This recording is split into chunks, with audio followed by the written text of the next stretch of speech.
ભાઈ, તમારી છોકરીને જે થેલેસેમિયા છે, તો આપણે થેલેસેમિયા રિલેટેડ અત્યારે વાત કરીએ છીએ, તો એમાં તમે થોડું અમને જણાવો. તમારું નામ શું છે? સુરેશભાઈ ભવાનભાઈ ભુવા.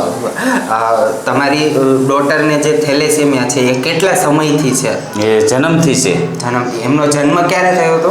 4/9/2020. અને અત્યારે તમે એની સારવાર માટે શું શું કરી રહ્યા છો? એની સારવાર માટે લોહીની ભીખ માગી રહ્યો છું. અને તમને અત્યારે લોહી કઈ કઈ જગ્યાથી મળી રહ્યું છે? મને એક વખત બડા બજરંગ ગ્રુપમાંથી મળ્યું હતું. હા. બાકીનું સિવિલમાંથી, બાકીનું પબ્લિક આગળથી ભીખ માગું છું લોહીની.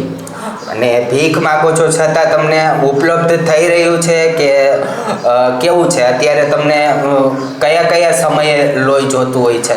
મારે મહિનામાં ક્યારેક એકવાર જોઈ, ક્યારેક 2 વખત જોઈ છે. જ્યારે લોહી બ્લડ બેંકની અંદર ન હોય તો મારે પબ્લિક આગળથી માગવું પડે છે, અને જો મને આપે તો લોહીની વ્યવસ્થા થાય, નહીંતર મારે 2 કે 3 દિવસ દીકરીની રાહ જોવી પડે છે, અને દીકરીનો જીવ જોખમમાં હોય છે. બરાબર. અને બીજું તમને શું શું તકલીફ પડી રહી છે?